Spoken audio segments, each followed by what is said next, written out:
Hello friends. So இந்த வீடியோவில் பார்த்தீங்கன்னா நம்ம யோகா ஹெல்த் அண்ட் ஃபிசிக்கல் எஜுகேஷனில் யூனிட் 5ல இருக்க ஒரு இம்பார்ட்டன்ட் கொஸ்டின் தான் பந்தயங்கள் பற்றி பார்க்க போகிறோம். ஸோ இதை ஸ்ட்ரெயிட்டாக வந்து ஒரு பந்தயங்கள் வந்து நீங்கள் எப்படி ஆர்கனைஸ் பண்ணி நடத்துவீங்கன்னு கேட்டாங்கன்னா இப்போ நான் கொடுக்குற நோட்ஸ் வந்து உங்களுக்கு கரெக்டாக இருக்கும். நீங்கள் இதையே எழுதிடலாம். பந்தயங்களில் பார்த்தீங்கன்னா மொத்தம் 2 வகை இருக்குது. அதில் ஃபர்ஸ்ட் வகைக்கானதான் இப்போ நான் கொடுத்துருக்கேன். ஸோ 2வது வகையை பற்றி நான் இதில் சொல்லலை.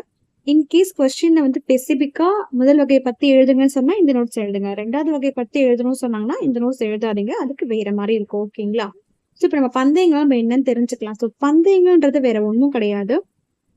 நம்ம இடத்துல இந்த கபடி போட்டி இல்ல கிரிக்கெட் போட்டி இல்ல வாலிபால் போட்டி நிறைய குழுக்கள் வச்சு நம்ம நடத்துறது தான் வந்து பந்தயங்கள் சொல்லுவோம். அந்த டோர்னமெண்ட். ஓகேங்களா?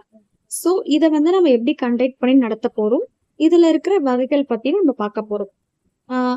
ஃபர்ஸ்ட் பந்தயங்கள்லாம் இவங்க என்ன சொல்லியிருக்காங்கன்னு பாருங்க. பந்தயங்களின் அடிப்படை நோக்கம் வெற்றி தோல்வியை கொடுப்பதுதான் என்றாலும், ஸோ பந்தயங்கள் நோக்கமே ஒருத்தங்க வெற்றி பெற்றாங்க, ஒருத்தவங்க தோல்வி பெற்றாங்க, அந்த நோக்கம் தான் அப்படின்னாலுமே வழிகளும் வாய்ப்பு நிறைகளும் மாறி அமைந்திருக்கின்றனன்றாங்க. சரி, எல்லா பந்தயங்களும் ஆட்டக்காரர்களின் திறமையை மதித்து ஆடும் யுக்தியை வளர்த்து போட்டி நடத்துபவர், பங்கு பெறுபவர், நடுவராக பணியாற்றுகிறவர், பார்வையாளர்கள் என்று எல்லாருக்குமே எல்லாம் தருவதாக அமைந்திருப்பதால் தான் பல்வேறு விதமாக பிரிந்து பாங்கான நோக்குடன் பண்பான அமைப்புடன் பணிபுரிந்து பாராட்டுகளை பெற்று கொண்டிருக்கின்றன. சோ பந்தயங்கள் பார்த்தீங்கன்னா ஒரு ஆட்டக்காரோட திறமையை வந்து ரொம்ப மதிக்கிறாங்க. சோ அவங்களோட யுக்தியை வளர்க்கறதுக்கு அது ரொம்ப உதவுது. அதே மாதிரி இந்த போட்டியை யார் நடத்துறா, யார் நடுவரா இருக்கா, பார்வையாளர்கள், சோ இவங்க எல்லாருமே ஒரு சார்ந்து இருக்கிறதுனால இது ரொம்ப பாங்கான நோக்குடனும் ஒரு பண்பான அமைப்புடன் வந்து இருக்கு. அதனாலேதான் இதுக்கு வந்து பாராட்டுகள் பெற்றுட்டு இருக்கு அப்படின்னு சொல்றாங்க. ஓகேங்களா? ஓகே, பந்தயங்களின் பிரிவுகள் நான் சொன்ன அது வகைகள் பிரிவுகளா. சோ அதுல 2 பிரிவு தான் இருக்கு. ஒண்ணு பாத்தீங்கன்னா வாய்ப்பு முறை இல்ல நீக்க முறை.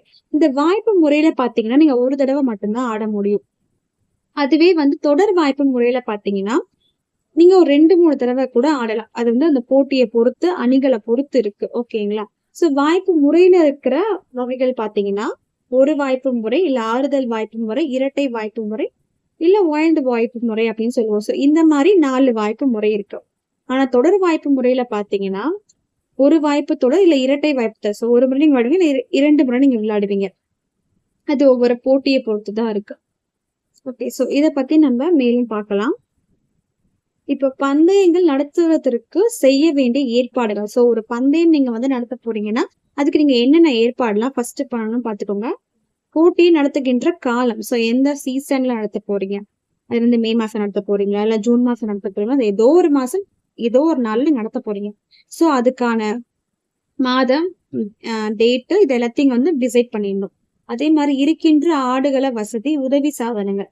சோ ஆடுகள வசதினா பிளே கிரவுண்ட் தான். எந்த கிரவுண்ட்ல நீங்க நடத்த போறீங்க, அந்த கிரவுண்ட் நல்லா இருக்கா, நீட்டா இருக்கா, அந்த மாதிரி நீங்க பாத்துக்கணும். அதே மாதிரி உதவி சாதனங்கள்லாம் இப்போ கிரிக்கெட்டா இருந்தா உங்களுக்கு பேட், பால், சோ அந்த மாதிரி எக்யூப்மெண்ட்ஸ் எல்லாம் தேவை. அந்த மாதிரி ஒவ்வொரு போட்டிக்கு ஒவ்வொரு சாதனங்கள் வந்து உங்களுக்கு தேவைப்படும் இல்லைங்களா? சோ அது எல்லாமே உங்ககிட்ட இருக்கா அப்படின்னு நீங்க செக் பண்ணிக்கணும். அடுத்ததான் போட்டி நடத்துகிற விளையாட்டின் தன்மை.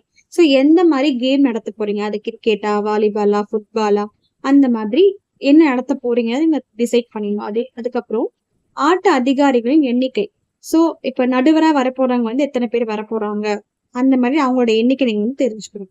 அதுக்கப்புறம் போதிய பொருளாதார அளவு. சோ பினான்ஸ், காசு இருக்கா அவங்க கிட்ட. இப்போ ஒரு போட்டி நடத்தணும்னா கண்டிப்பா அதுக்கு காசு தேவைப்படும். அந்த காசு உங்ககிட்ட இருக்கா அப்படின்னு நீங்க பாத்துக்கணும். ஓகேவா?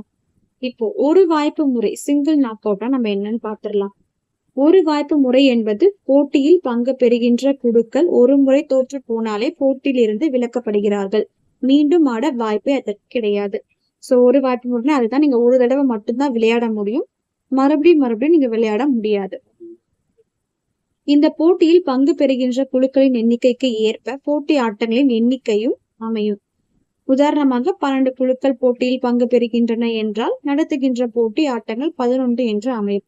இதற்கான சூத்திரம்னா ஃபார்முலா. ஓகேங்களா? சோ n-1 என்பது, n என்றால் நம்பர் ஆஃப் டீம்ஸ் என்பது அர்த்தம்.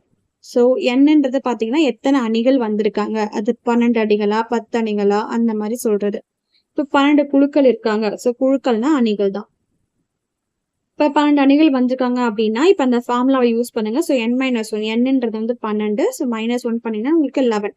அப்ப 11 ஆட்டங்கள் நடக்கும். ஓகேங்களா? சோ ஆட்டங்கள் வேற, அணிகள் வேற. 12 அணி இருப்பாங்க. அவங்களுக்கு நம்ம 11 ஆட்டங்கள் வந்து நம்ம நடத்துவோம். இப்ப போட்டி நிரல் தயாரிக்கும் முறை நம்ம என்னன்னு பார்த்தரலாம். போட்டியில் கலந்து கொள்கிற குழுக்களின் எண்ணிக்கை இரட்டைப்படையில் 2 பெருக்கத்தில், அதாவது 2, 4, 8, 16, 32 அந்த மாதிரி இருந்தா 2 into 2 வந்து 4. 4 into 2 8, 8 into 2 16, 16 into 2 32, 32 into 2 64. இந்த மாதிரி 2ஓட பெருக்கத்துல இருக்கணும். அப்படி இல்லாம ஒற்றைப்படையில 5, 7, 9 அப்படி இருந்துச்சுன்னா அதுக்கு வேற மாதிரி இருக்கும். 10 வந்து இரட்டைப்படை தான். பட் அதுக்குமே நம்ம வேற மாதிரி தான் நம்ம வந்து போட்டி நிரல் தான் நம்ம தயாரிப்போம். அது எப்படி பண்ணணுன்றத நான் இந்த வீடியோல சொல்லல. பட் நம்ம அப்புறமா பார்க்கலாம். ஃபர்ஸ்ட் தயாரிப்பதற்குரிய குறிப்புகள் நம்ம ஃபர்ஸ்ட் தெரிஞ்சுக்கலாம். சரியான அளவு காகித துண்டுகள் எடுத்து அவற்றில் எண்களை தனித்தனியே எழுதி சுருட்டி வைத்துக் கொள்ள வேண்டும்.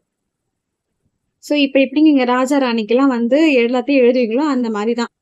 என்னென்ன குழுக்கள் அந்த 1, 2, 3 அந்த குழுக்கள் நேம் போட்டுக்கலாம், இல்ல குழுக்களோட நம்பர்ஸ் போட்டுக்கலாம். இந்த மாதிரி போட்டு நீங்க அதை வந்து மடிச்சு எடுத்து வச்சுக்கணும். அதே மாதிரி பிறகு ஒவ்வொரு காகித சுருளையும் குலுக்கி போட்டுட்டு அதுல எதனா ஒரு எண்ணெய் படிச்சு வரிசையா இப்ப ஆர்டரா அந்த எண்ணெய் வந்து இங்க எழுதிட்டு வரணும்.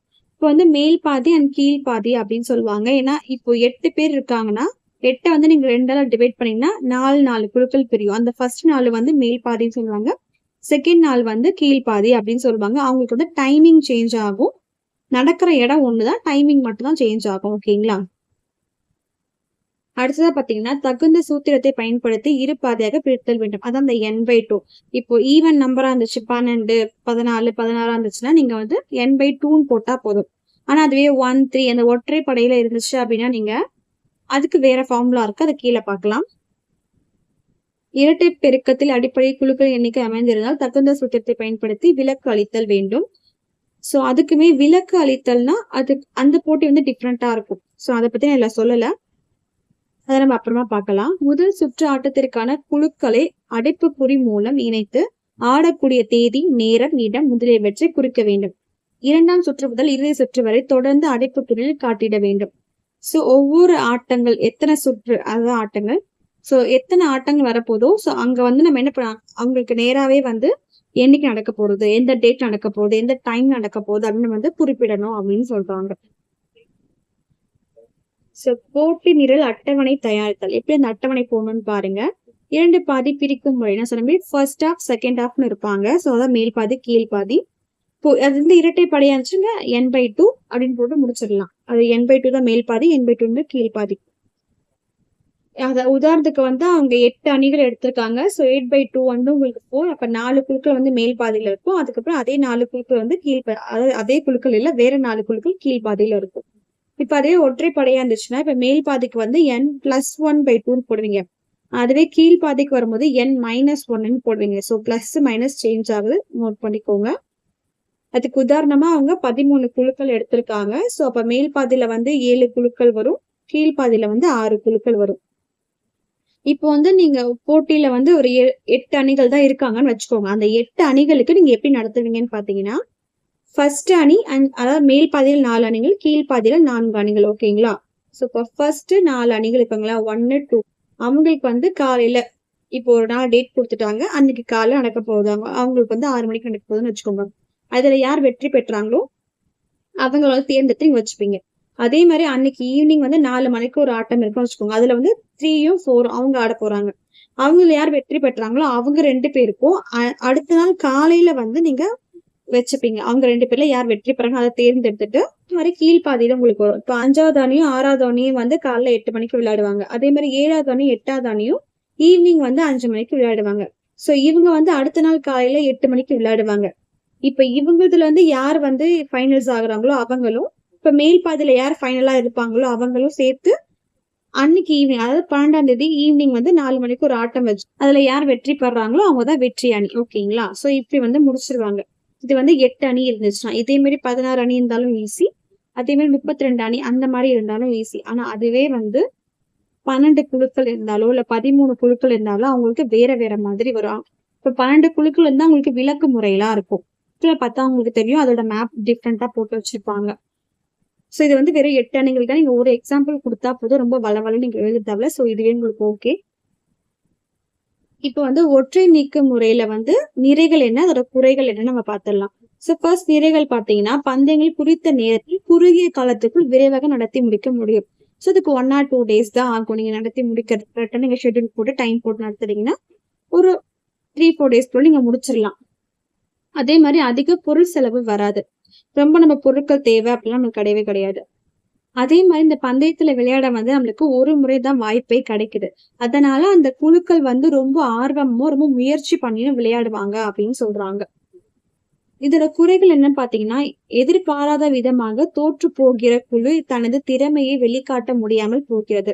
சோ எதனா ஒரு சின்ன மிஸ்டேக் பண்ணியிருந்தா கூட அவங்க தோத்துட்டாங்க அப்படின்னா மறுபடியும் அவங்களுக்கு வாய்ப்பே இல்லாதனால அவங்க திறமையை வந்து காட்ட முடியாது அப்படின்றாங்க. மற்ற குழுக்கள் வெற்றி பெற்று அதனுடன் போட்டியிடுவதற்காக ஒரு குழு காத்திருக்க வேண்டிய காலதாமதம் நேரிடும். சோ இப்ப வந்து காலையில ஒரு பேட்ச் நடக்கிறது பாத்தீங்கன்னா, இப்ப 6 மணிக்கு வந்து 2 குழுக்கள் விளையாடி அதுல யார் வெற்றி பெற்றாங்கன்னு தெரிஞ்சது. ஆனா அவங்க வந்து அடுத்த நாள் தான் விளையாடவே முடியும். சோ அதனால ரொம்ப காலதாமதம் வந்து இருக்கு அப்படின்றாங்க. இந்த ஒரு ஒரு குழுக்களுக்கு நடுவுல. இப்ப சீட்டு குலுக்கி போட்டு போட்டிகள் தயாரிக்கப்படுவதால் நல்ல திறமையுள்ள அணிகள் ஒரு பாதியில் வந்து சந்திக்கின்ற பொழுது நல்ல குழுக்கள் இடமிழந்து போக நேரிடுகிறது. சில சமயத்தில் திறனற்ற குழுவும் திறமையான குழுவும் இறுதி போட்டியில் சந்திக்கின்றன. சோ குழுக்கள் முறையில இருக்கிறதுனால யார் ரொம்ப நல்ல பிளேயர்ஸ் எல்லாம் இருப்பாங்க, அதாவது நல்ல டீம்ஸ் இருக்கும். அந்த டீம்ஸ் வந்து ஃபர்ஸ்ட் குழுல போயிடுச்சுன்னா அவங்க இதுல இருந்து யார் யார் பெஸ்டா விளையாடணும்னு சொல்லிட்டு அவங்க லாஸ்டா ஒருத்தவங்க வருவாங்க. இப்ப கீழே இருக்கவங்க பாத்தீங்கன்னா அதுல இருக்க 4 குழுக்களுமே வந்து சும்மா ஒரு ஆவரேஜா விளையாடுறாங்கன்னு வச்சுக்கோங்களேன். அங்க இருந்து வரவங்க ஒரு ஆவரேஜா தான் இருப்பாங்க. சோ நல்லா ஆடுற ஒரு குழுவும் ஒரு ஆவரேஜான குழுவும் வந்தா கண்டிப்பா நல்லா ஆடுற குழு தான் ஜெயிக்கும். அதனால இது வந்து நல்லா ஆடுற திறமை இருந்தும் சில குழுக்கள் வந்து அவங்களோட வாய்ப்பை மிஸ் பண்ணிடுவாங்க. அதுதான் இங்க குறையா சொல்றாங்க. சரிங்களா? சோ அவ்வளவுதான் ஃப்ரெண்ட்ஸ் இந்த வீடியோ. இந்த வீடியோ உங்களுக்கு பிடிச்சிருந்தா லைக் பண்ணுங்க, ஷேர் பண்ணுங்க, கமெண்ட் பண்ணுங்க. தேங்க்யூ.